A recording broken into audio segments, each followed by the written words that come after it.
Hoje a gente vai mergulhar num assunto super sério e fundamental: a reanimação cardiopulmonar avançada. É um processo de altíssimo risco e que, olha, faz toda a diferença na hora de salvar uma vida.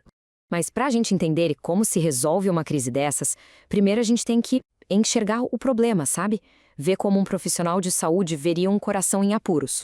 Olha só essa imagem. Do lado esquerdo, a gente vê a ordem, um sinal elétrico normal com ritmo, tudo certinho. Já do lado direito, é o puro caos. É exatamente assim que fica o sinal elétrico de um coração durante uma parada cardíaca. E é exatamente nesse cenário de caos que a RSP avançada entra em cena. E olha, isso vai muito, mas muito além daquela massagem cardíaca básica que a gente costuma ver por aí. Pensa assim, não é só um procedimento, é uma abordagem completa. As equipes são super treinadas para não só tratar os sintomas, mas para ir fundo e descobrir a causa real da parada. E não é uma coisa só, não. É um conjunto de ações, todas acontecendo de forma coordenada. A gente está falando de cuidar da respiração, monitorar o coração sem parar, identificar arritmias, conseguir um acesso na veia, dar os remédios certos, é muita coisa acontecendo ao mesmo tempo. Então, a primeira coisa que a equipe de socorro faz é bancar o detetive. Eles ligam o monitor cardíaco e o trabalho deles é decifrar o que está acontecendo de errado com a parte elétrica do coração. E olha que interessante esse fluxograma. Todo o tratamento, tudo que vai ser feito a partir dali, depende da resposta para uma pergunta. Uma só. Esse ritmo que o coração está fazendo, dá para dar um choque ou não? Essa pergunta é uma verdadeira encruzilhada no tratamento. De um lado, você tem os ritmos que o choque elétrico pode, digamos, resetar, com a fibrilação ventricular. Do outro, aqueles em que o choque não adianta nada, como a assistolia. Beleza, então vamos olhar mais de perto o primeiro caminho, o dos ritmos chocáveis. É aqui que o desfibrilador funciona como se fosse um maestro dando um reset numa orquestra que está tocando tudo errado, um verdadeiro caos elétrico. Um exemplo clássico é a fibrilação ventricular, ou FV. Imagina que as fibras do músculo do coração, em vez de contrair e bombear sangue, ficam só tremendo, sem força nenhuma. É uma bagunça elétrica total, e o choque vem para tentar organizar essa bagunça. Tem também a taquicardia ventricular sem pulso. Aqui a coisa é um pouco diferente. Existe até um padrão elétrico, mas é tão rápido, tão maluco, que o coração não consegue bombear o sangue direito. Resultado, a pessoa não tem pulso. Por isso, também é um ritmo chocável. Certo. Agora vamos para o outro lado do nosso fluxograma. São as situações em que dar um choque não é a resposta. Aí a estratégia tem que ser completamente outra. O primeiro caso é a sistolia. É a famosa linha reta que a gente vê nos filmes, sabe? Não tem atividade elétrica nenhuma. Zero.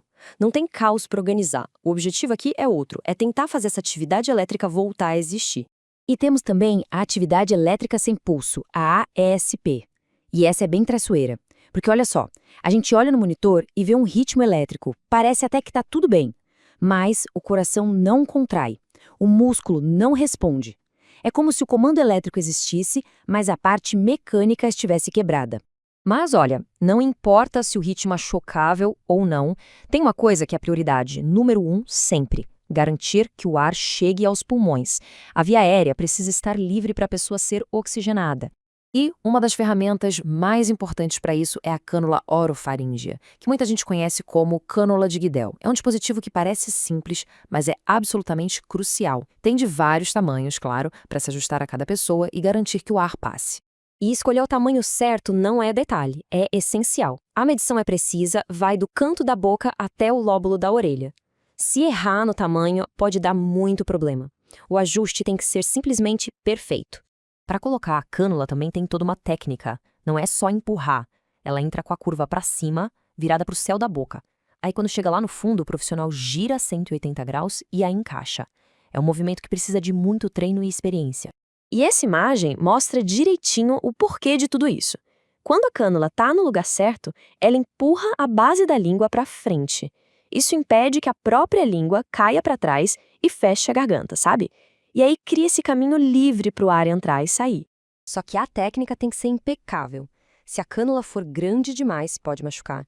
Se for pequena, em vez de ajudar, pode até piorar o bloqueio. Fica claro porque esses procedimentos avançados precisam de tanto treinamento, né? Errar aqui pode ser pior do que não fazer nada. Então, para a gente começar a amarrar as pontas, o ponto mais importante de entender é que a RCP avançada não é uma ação única. É um processo dinâmico, contínuo, que vai se adaptando a cada segundo. É um ciclo constante. Analisar o ritmo do coração, decidir o que fazer com base no que foi visto e agir.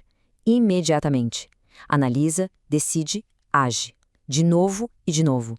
É essa repetição que é a alma do suporte avançado de vida. É um equilíbrio perfeito entre 3 pilares. Primeiro, a análise minuciosa. Segundo, a decisão-chave, é chocável ou não. E terceiro, a ação certeira, seja o choque ou o cuidado com a via aérea. E tudo isso, claro, numa corrida desesperada contra o relógio. E isso tudo nos deixa com uma reflexão final. A gente viu que a RCP avançada é coisa para especialista, para equipe treinada. Mas, e antes deles chegarem? Qual é a ponte, o elo que conecta a primeira pessoa que ajuda na rua com a chegada desse time avançado? Fica aí o pensamento de que a corrente da sobrevivência, ela sempre começa muito antes da ambulância chegar. Se você está gostando dessa aula, eu recomendo acompanhar ela lendo o slide sobre o conteúdo que estará no primeiro link da descrição.